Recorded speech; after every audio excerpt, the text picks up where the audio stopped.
नमस्कार, मी प्रदीप रणनकर. आपण पाहत आहात इंद्रधनुष्य.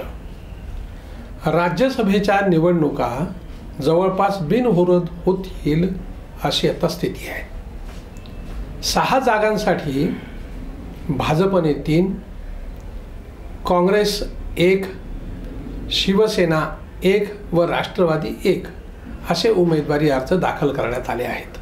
6 जागेसाठी 6च उमेदवार असल्यामुळे ही निवडणूक जवळपास बिनविरोध होणार आहे. बघा, या निवडणुकीमध्ये काय झालं. अशोक चव्हाणांनी 2 दिवस अगोदर राजीनामा दिला काँग्रेस पक्षाचा, भाजपात प्रवेश घेतला आणि त्यांना तातडीनं राज्यसभेची उमेदवारी देण्यात आली. पण भाजपने जे दुसरे 2 उमेदवार दिले, चर्चा किती जणांची होती, किती नावं होती, पण सगळा अंदाज फोल ठरवत भाजपने एकदम नवे उमेदवार काढले. नांदेडचे डॉक्टर अजित गोपछडे आणि पुण्याच्या कोथरूड मतदारसंघातल्या माजी आमदार मेधा कुलकर्णी या दोघांना, ज्यांचं केवळ आमदारकीचं स्वप्न होतं, थेट त्यांना राज्यसभेवर घेण्यात आले. कारण ह्या दोघांचीही नाराजी होती. गोपछडेंना उमेदवारी देऊन लातूर, नांदेड परिसरामध्ये जे लिंगायत मतदारसंघ बहुल आहेत त्यांच्यासाठी हा एक दिलासा आहे. लिंगायत समाज थोडा नाराज होता, कारण आम्हाला संधी मिळत नाही अशी त्यांची एकूण मागणी होती. आणि नेमकं हे हेरून आणि निवडणुकीच्या तोंडावरती भाजपने हा निर्णय घेतला. त्यामुळे लातूर जिल्ह्यातला लातूर ग्रामीण वगळता उर्वरित 5 मतदारसंघ आणि नांदेड जिल्ह्यामध्ये जवळपास 6 मतदारसंघ यात लिंगायतांचं त्यांची संख्या जास्त आहे, मोठी संख्या आहे. आणि त्यामुळं याचा लाभ हा नक्की भाजपला होईल. तेच कोथरूड मतदारसंघात मेधा कुलकर्णी यांचं तिकीट कट करून तिकडे चंद्रकांत पाटील यांना उमेदवारी देण्यात आली. तेव्हा ब्राह्मण समाज अतिशय नाराज होता. तेव्हा असं वाटलं होतं की विधान परिषदेवरती मेधा ताईंना घेतलं जाईल, परंतु ते पण घेतलं नाही, डावललं गेलं आणि त्यांची दखलच घेत नाहीत अशी स्थिती निर्माण झाली. आणि या सगळ्या विषयामध्ये आता मेधा ताईंना न्याय दिलेला असल्यामुळे तिकडच्या ब्राह्मण मतदारसंघांमध्ये भाजपबद्दलची एक अनास्था होती, ती देखील आता दूर झाली आहे. आणि त्याचा देखील थेट लाभ लोकसभा निवडणुकीला होईल, पुढच्या विधानसभा निवडणुका होईल. भाजपनं ही फार चांगली खेळी केली. आता बघा, आपण म्हणतोय भाजपचे 3 आहेत आणि बाकी अन्य 1 आहेत.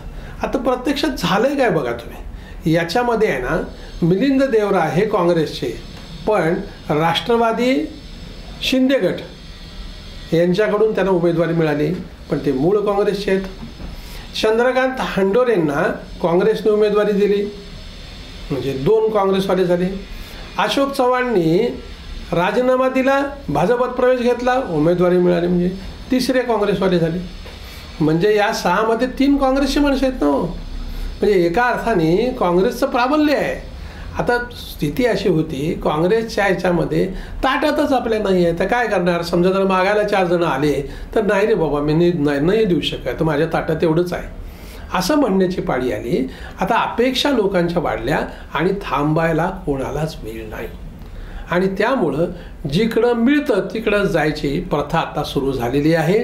त्याला तात्विक मुलामा दिला जातो आणि त्यातूनच मग मिलिंद देवरांचं एकूण जे स्वप्न होतं, पुन्हा एकूण केंद्रात म्हणजे राज्यसभेवर जायचं किंवा लोकसभेवर जायचं, लोकसभेची संधी मिळाली नाही, राज्यसभेमध्ये ते खासदार झालेले आहेत. आता अशोक चव्हाणांना खरं म्हणजे सगळ्या गोष्टी झाल्या त्यांच्या.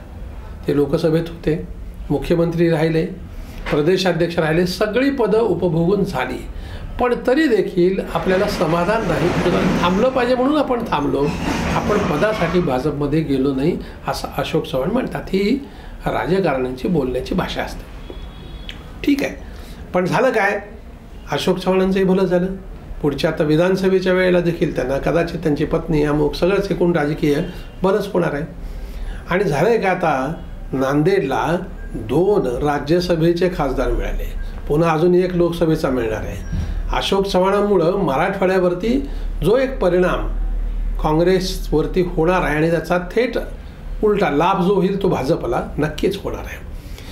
म्हणजे एकूण या राज्यसभेच्या निवडणुकीची जी खेळी चालली होती त्याचं काय होईल एक चिंता वाटत होती, पण अतिशय सोप्या पद्धतीने याचं उत्तर शोधलं गेलं आहे आणि त्यामुळेच आता पुढच्या चाली कशा राहतील याकडे सगळ्यांचंच लक्ष राहणार आहे. धन्यवाद.